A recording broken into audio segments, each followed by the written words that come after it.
welcome back to the channel, and today I'm going to be talking about my 36-week checkup doctor's appointment with my pregnancy. So I'm really super excited to just share with you guys what happens and what kind of just goes on in the 36th week, because we are in the final push.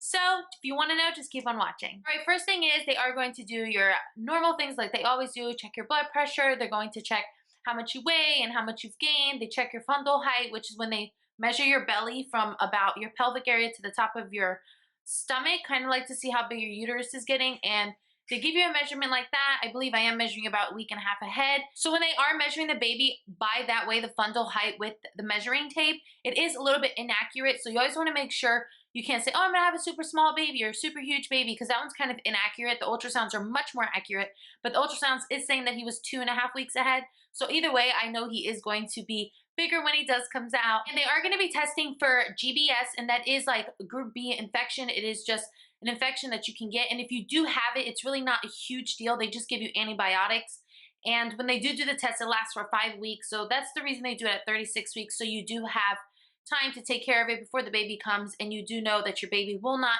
have anything wrong with it because it's already taken care of. I have not gotten my results back just yet. I am waiting for those to come in. Another thing that they did, which, oh yeah, the Gbs test is a swab of vaginal and anal. It's really quick. They make it very comfortable. It's not really weird or awkward. He's just like, okay, I'm doing this, I'm doing that, and it's done. They put it in a package and they send it off to the lab. Super simple. It gets back in like 48 hours. Another thing that they did do a ultrasound to make sure my baby's head was down, because last time it was transverse. Well, he is down. He's not in transverse position anymore. And transverse is when you're this way. Your baby is this way. His head was on my right side. The rest of his body was on my left.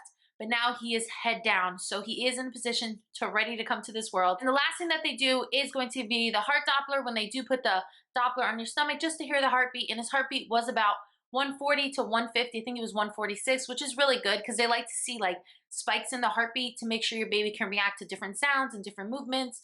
And I believe I just drank some water before I went in there, so he was kind of active from the cold water.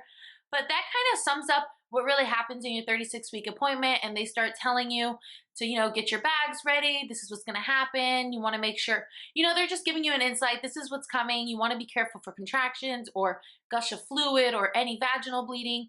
So you just always want to make sure to look out for those things. And if you ever do encounter those things, make sure you call your doctor in your labor and delivery, because you could be going into labor because you're so close.